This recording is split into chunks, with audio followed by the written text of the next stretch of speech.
Que a paz de Jesus convenha todos, hoje e sempre. O tema que nos cabe é a lição número 90 do livro Pão Nosso, o trabalhador divino. E a nossa irmã Nil, ela leu justamente sobre o trabalho. Dizem que não somos nós que escolhemos o trabalho que nós gostamos, não.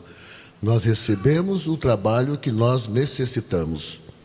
Porque o trabalho faz parte de uma lei natural. É necessário que nós façamos. Quando fazemos o trabalho direcionado, bem direcionado para o bem, obviamente os resultados serão sempre melhores para nós e para aqueles que estiverem recebendo. Nós temos como exemplo um dos grandes trabalhadores que nós tivemos e responsável pela estabilidade no Brasil da doutrina espírita, quando da criação do Pacto Áureo, foi o Dr. Adolfo Bezerra de Menezes. E a gente, quando pega um espírito como Adolfo Bezerra de Menezes, nós temos que sempre lembrar que já é um espírito que veio realmente com uma preparação imensa para exercitar o trabalho ao qual ele veio para ser realizado. Nós outros, eles são missionários, nós outros somos espíritos extremamente endividados, que estamos aqui apenas na corrigenda do nosso pretérito. Dr. Adolfo Bezerra de Menezes, ele teve uma encarnação em que ele chamava-se Lisandro, isso já no século I do Cristo. Ele, no meio dos essênios, ele era um grande orientador já para os essênios. Os essênios era uma comunidade que existia um pouco afastada de Jerusalém, no qual esses espíritos eram espíritos extremamente adiantados. Nessa comunidade que eles viviam para fazer o bem. Eles plantavam eles mesmos, eles colhiam para todos, a coisa não era individualizada. Então já eram espíritos realmente, espíritos de certo grau evolutivo, bem adiantado. Se nós não lembrarmos da história, Jesus Cristo, quando ele desapareceu dos 12 anos, que ficou um tempo teoricamente desaparecido, ele esteve junto aos essênios. Alguns dizem que ele esteve lá para aprender com os essênios. É óbvio que nós não vamos acreditar que ele esteve para aprender, tendo em vista o grau de evolução do Cristo. Até pelo contrário, ele deve ter estado para ensinar. E o Dr. Bezerra de Menezes, naquela encarnação, ele já era um espírito com grandes realizações em nome do Cristo. Quando eles quando Cristo esteve junto a eles, o Cristo ainda já pregou junto a esses essênios na época. E eles realmente cresceram muito, muito mais ainda.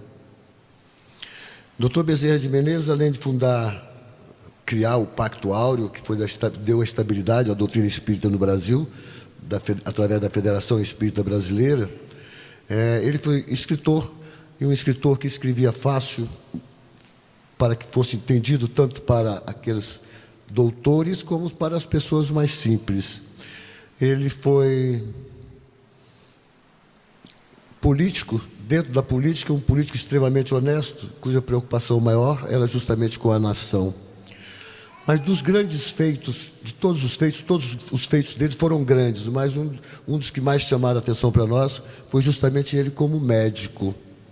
Ele, como médico, ele atendia a todos de graça, gratuitamente. E aí vou saltar um pouco na história dele para a gente entender como são as coisas. Ele casou 2 vezes. Uma vez teve um número de filhos, depois casou com uma cunhada e teve mais um. Então ele teve 10 filhos. E como tudo que ele tinha, ele doava para aqueles mais necessitados, ele acabou passando, ele teve um derrame no acidente vascular cerebral na época, e a família passou por grandes necessidades. E formavam-se filas de pessoas a quais ele tinha ajudado para visitá-lo no seu leito de dor. E as pessoas, cada um entrava um de cada vez, então, e a família passando até fome, mesmo que não tinha nem o que comer. O interessante é que quando ele veio a desencarnar, quando foram lá para tirá-lo do leito e tudo, debaixo do travesseiro tinha de centavos, naquela época, a R$ 200, que era muito dinheiro. Então, na verdade, deixaram muito dinheiro, que foi que deu sustento para a família durante um tempo. A gente vê que as pessoas fazem por merecer, não é? A gente não ganha nada ou não recebe nada sem merecer. Quando ele estava para se formar, estudando para formar, ele chegou ao ponto de não ter dinheiro para continuar pagando o aluguel do quarto que ele morava lá no Rio de Janeiro. A família dele era do Ceará, mais precisamente dessa região de Crateús. E ele então ia desistir de terminar a medicina, porque não tinha como mais sustentar, e ia voltar para a sua terra. E chegou uma pessoa, um outro rapaz, e resolveu que iria dividir com ele o quarto que ele dormia, o aluguel do quarto que ele dormia. Então adiantou uma grande quantidade de dinheiro para ele, e esse rapaz nunca mais apareceu. Então a gente vai vendo que são as providências divinas que que vai nos colocando nas condições para que nós possamos dar continuidade às nossas vidas. Lembremos sempre, quando eu disse que não somos nós que escolhemos, mas nós somos escolhidos para a realização de determinados trabalhos. E, infelizmente, quando diz assim, muitos são os chamados e poucos os escolhidos. Aí eu li hoje uma coisa que uma pessoa colocou que eu achei muito interessante, que é realmente assim, infelizmente é assim. Diz assim, todos somos chamados e poucos se permitem ser escolhidos. Assim somos nós, infelizmente. Quer dizer, nós somos chamados para a afinidade do trabalho, mas colocamos em situações de dificuldades. Bezerra de Menezes, quando ele foi recebido lá no mundo espiritual, ele foi despertado por amigos, grandes espíritos lá na espiritualidade, porque tinha uma multidão aguardando por ele. Mas o que eu fiz para esse pessoal, para tanta gente me aguardando? Não foram aqueles necessitados que você se doou, que você se dedicou a eles. E depois de um determinado tempo, numa homenagem que estavam fazendo lá na espiritualidade para ele, Celina, que era uma emissária de Maria de Nazaré, portanto a mãe do Cristo, Celina foi trazer uma mensagem para Bezerra de Menezes, dizendo o seguinte, olha, Maria manda te avisar que você agora já alcançou as suas condições para ir para um campo muito mais adiantado do que o planeta Terra, realmente de estradas luminosas. E ele, muito humildemente, diz o seguinte, eu quero pedir a Maria que ela me dê a condição que enquanto houver lágrimas e dor e tormentos aqui na Terra, eu gostaria de permanecer por aqui até que secasse a última lágrima. E foi dado para ele um tempo maior para ele permanecer aqui na Terra, por mais 50 anos para ele realizar o trabalho. É óbvio que esse tempo já venceu, mas ele continua conosco, porque ele pediu que fosse até que secasse a última lágrima. E ele continua conosco, com a sua equipe, trabalhando junto a nós. E o trabalho realmente é afinco. Vocês podem até, às vezes, ficar colocando em dúvida que um espírito terminista no planeta Terra, que já não tinha necessidade mais de viver por aqui, mas optou por ficar conosco, justamente devido às nossas necessidades e pelo o amor que ele tinha por nós. Então a gente vai vendo que são trabalhadores que existiram, que são grandes exemplos para nós, e que nós, às vezes, custamos muito a aprender com esses trabalhadores. Eu me lembro esses dias que eu estava vendo uma passagem do Jerônimo Mendonça. Jerônimo Mendonça era um espírita que ele, aos 10 anos, deu uma enfermidade nele, ele começou a ficar paralítico e ficou cego. E ele, de vez em quando, o seu Jorge Cauí trazia ele até aqui para ele fazer palestras. Fazia palestra aqui para nós, não só na nossa casa, mas fazia em outros locais aqui em Brasília. E ele é do interior de Minas, eu não me lembro bem a cidade. E a mãe dele dizendo para ele assim, meu filho, eu tenho 9 filhos, você é o único que é paralítico. Aí ele, sou mamãe, sou eu o único paralítico. Mas você é o único que não fica em casa, você é o que mais sai de casa. Mas ele saía justamente para o trabalho. Então foi dedicação, mesmo com as limitações que ele possuía, ele se dedicou sempre ao próximo, através do trabalho. Então, portanto, não vamos nos preocupar em que, olha, eu tenho que trabalhar nisso ou naquilo. Eu tenho que trabalhar naquilo que me oferecem, porque quem necessita sou eu. E se eu direcionar bem o meu trabalho, eu estarei realizando aquilo que Jesus espera de nós. Aí eu vou ter que ler aqui qual é a lição de hoje para que nós tenhamos um entendimento melhor.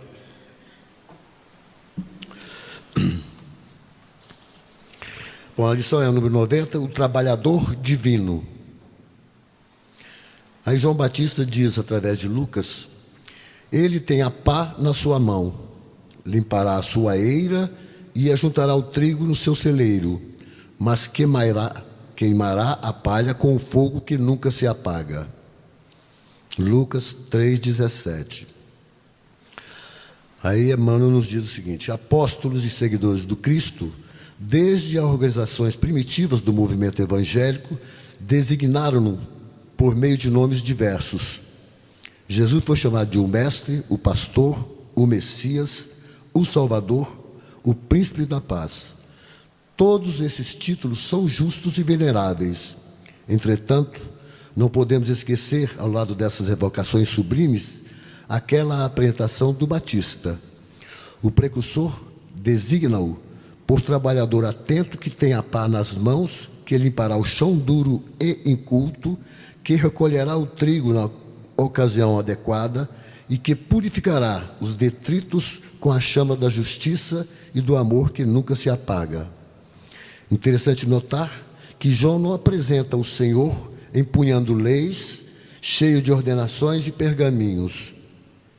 Nem se refere a ele de acordo com as velhas tradições judaicas, que aguardavam o divino mensageiro num carro de glória magnificentes. Refere-se ao trabalhador abnegado e otimista.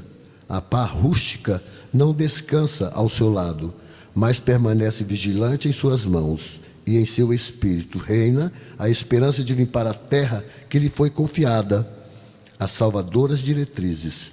Todos nós vivemos empenhados nos serviços terrestres por uma era melhor, mantendo aceso o coração, o devotamento à causa do Evangelho do Cristo, mas não nos cesseiem dificuldades ou ingratidões.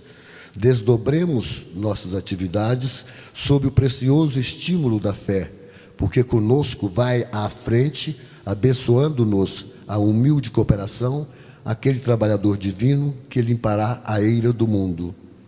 Com tudo isso que ele falou, essa limpeza, essa necessidade disso, é justamente nos evangelizarmos aqueles que são habitantes do planeta Terra, para que nós tornemos realmente o planeta Terra um planeta melhor.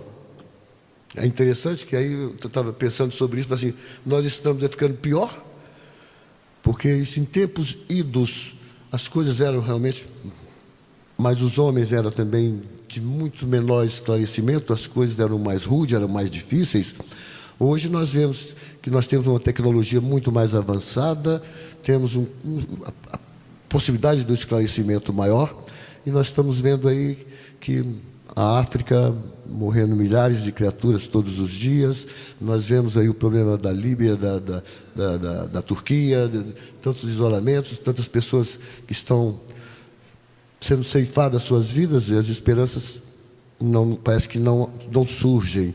Mas vocês podem ter a certeza que são momentos que, infelizmente, são necessários até para que nós venhamos a aprender.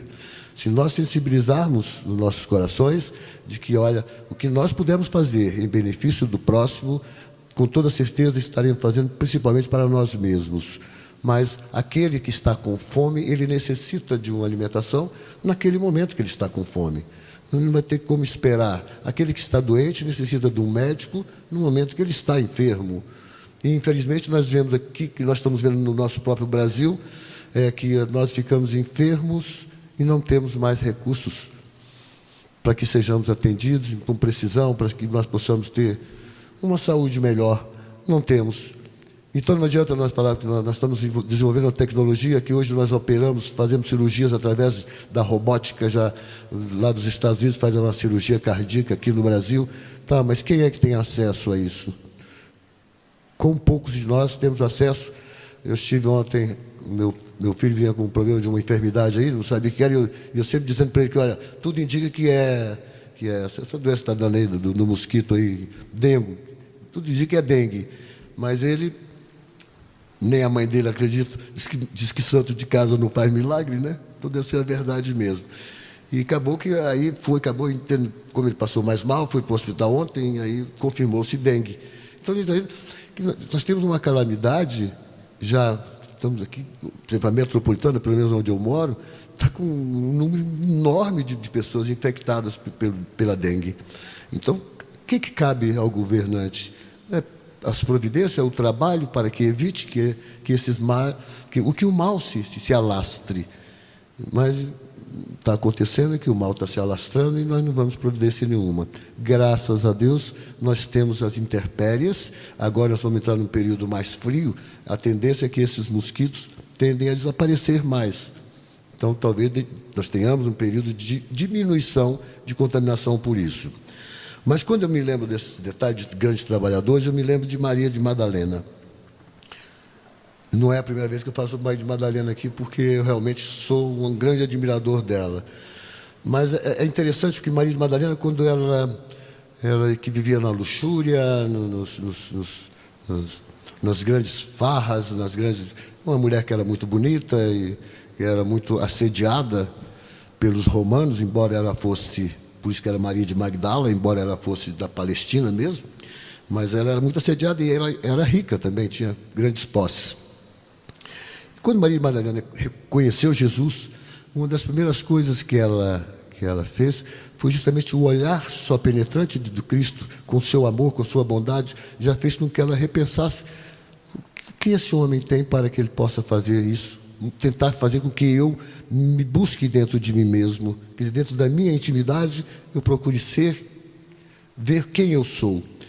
E nesses ínterim, ela teve alguns encontros diretamente com Cristo. Uma das vezes ela foi na casa de Simão Pedro, onde Cristo estava hospedado, e ela teve uma conversa mais direta com Cristo. E o Cristo, então, orientou como melhor se conduzir, através do Evangelho, através de como ser a melhor conduta para todos nós. E ela procurou realmente, foi talvez a criatura que mais lutou para vencer a si mesmo. As grandes dificuldades, que nós sabemos o quanto é difícil nós vencermos os nossos vícios, as nossas imperfeições. Imaginemos ela, a dificuldade também com que ela contou para vencer tudo isso. Mas ela se dedicou muito para vencer a si mesmo. E agora é uma história, porque ela se encontrou com um grupo de leprosos, e a partir desse instante ela passou a se dedicar a esse grupo.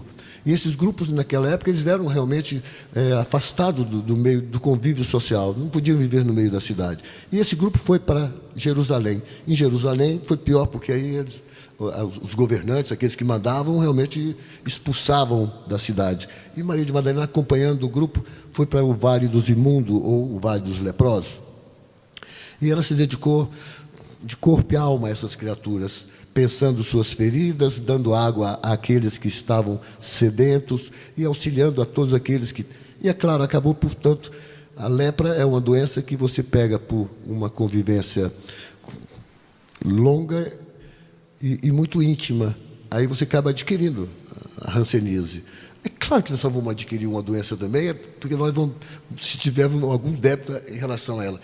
E ela, Maria de Madalena, tinha, pelo seu comportamento durante a sua existência, como ela se comportou dentro da sua vida.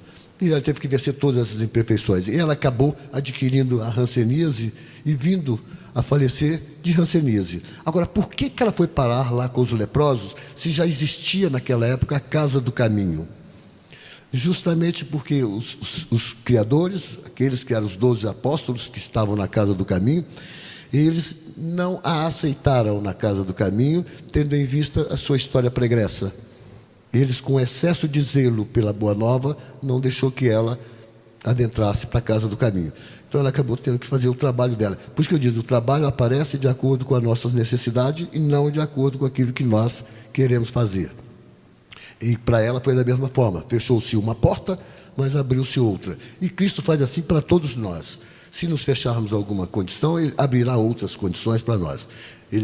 Sempre haverá oportunidade de nós trabalharmos, de nós realizarmos aquilo que nós precisamos. A doutrina espírita tem por excelência a nossa luta contra nós mesmos.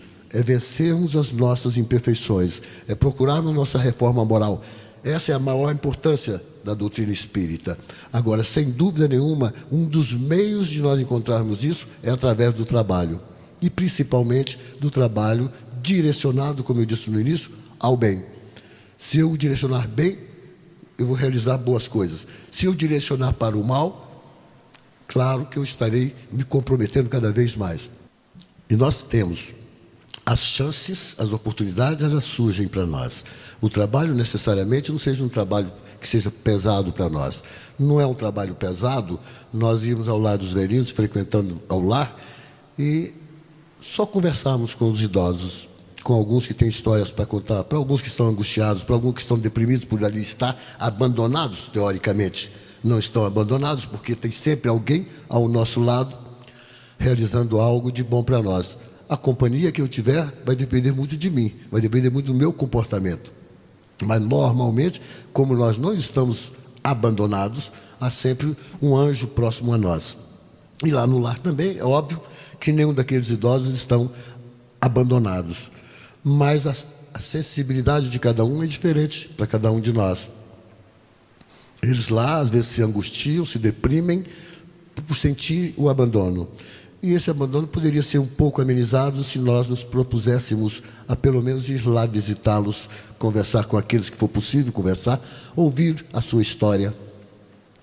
Hoje eu estava lá, fui fazer uma avaliação de uma senhora que nós criamos como norma lá no lar, que aquele idoso que estiver morando lá, se ele pedir para sair, se ele quiser sair, porque ou vai morar em outro local, ou quer morar sozinho num aluguel, ele pode ir, mas ele não retornará mais lá para o lar.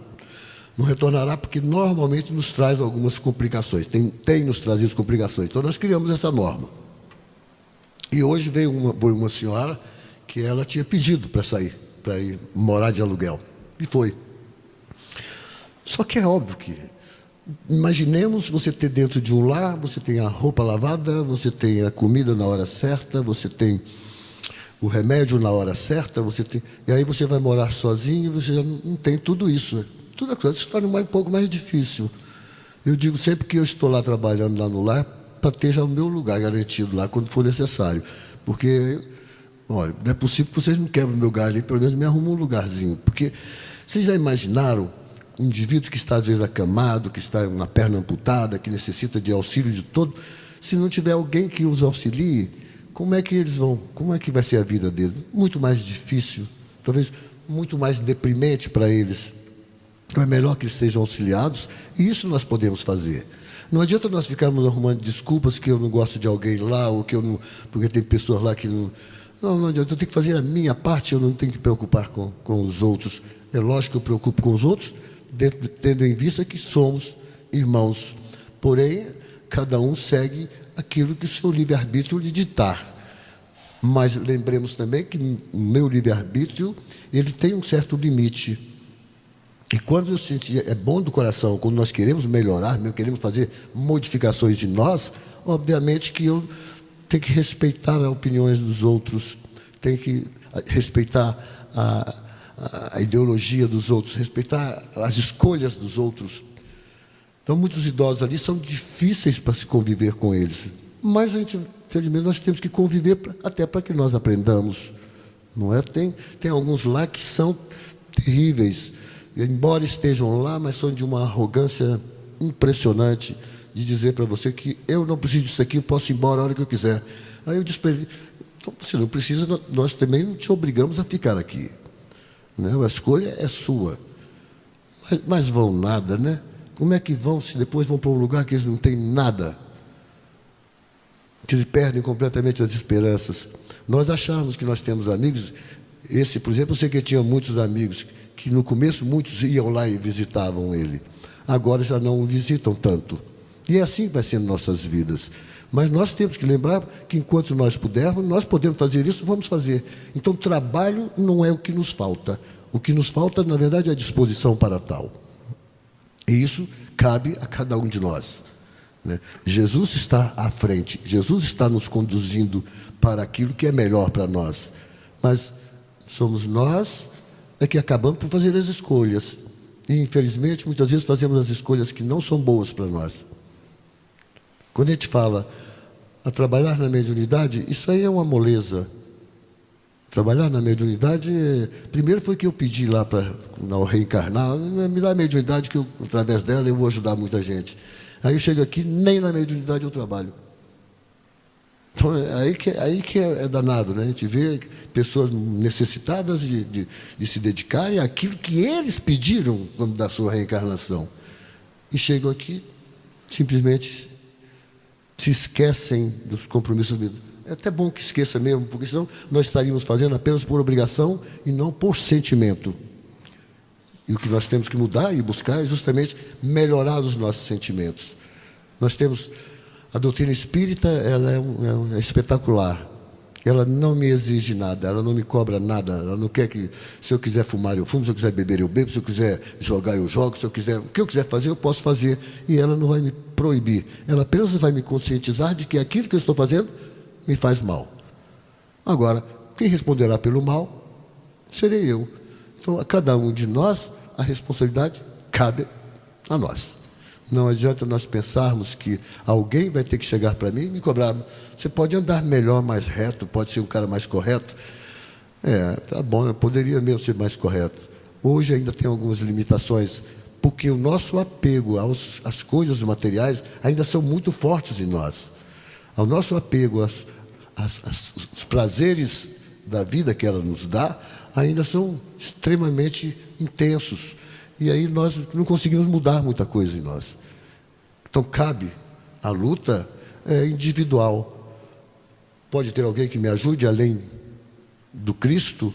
Claro. Terá sempre alguém que possa nos estender a mão. Agora, eu tenho que ser receptivo a essa mão. Quando a gente fala assim, a pessoa vai tomar um passe ali dentro da cabine, ou qualquer um passe, mas se a pessoa não tiver receptivo para o passe não vai fazer nada. Não vai nem alcançá-la. Então, a pessoa tem que estar, pelo menos, receptivo àquilo que ela está fazendo. Eu venho para fazer um tratamento aqui numa sala mediúnica qualquer, mas se eu não estou nem acreditando naquilo que estão fazendo comigo, por que nós não deixamos o paciente dentro de uma sala ficar ouvindo o que transcorre lá dentro, o que falam as entidades que às vezes os perseguem? Porque iriam piorar, poderiam agravar o seu estado emocional. Então é melhor que não fique, melhor que não saibam. E nós não temos que estar, quem está no trabalho, dizer para a pessoa, você está passando por isso por causa disso, isso, porque lá no passado você fez isso. No passado, quando Deus nos permitiu o esquecimento, foi justamente para que nós não soubéssemos. Então, algumas pessoas já me dizem assim, eu queria fazer regressão à vida passada para saber, para quê? Para que eu quero saber o que eu fui? Coisas boas eu não fui.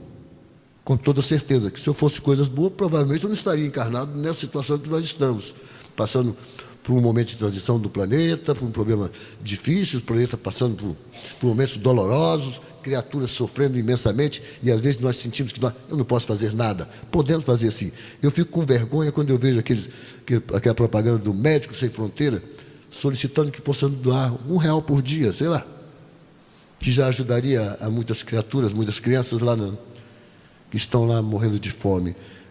Eles estão passando fome, morrendo de fome, não é porque é castigo de Deus, não. São débitos adquiridos. Porém, eu tenho que amenizar esses débitos dessas criaturas, se eu puder. Então, devemos fazer isso. Isso chama-se bondade. Isso chama-se doação ao bem. Trabalharmos isso, é que nós estaremos realmente vencendo a nós mesmos, melhorando a nós mesmos, nos tornando criaturas melhores para Deus, que é isso que Jesus espera de todos nós. Hoje nós não somos trabalhadores divinos, amanhã nós seremos um trabalhador divino, mas nós podemos hoje pelo menos sermos trabalhador, já é um grande passo. Que a paz de Jesus mantenha com todos. Muito obrigado por vocês terem paciência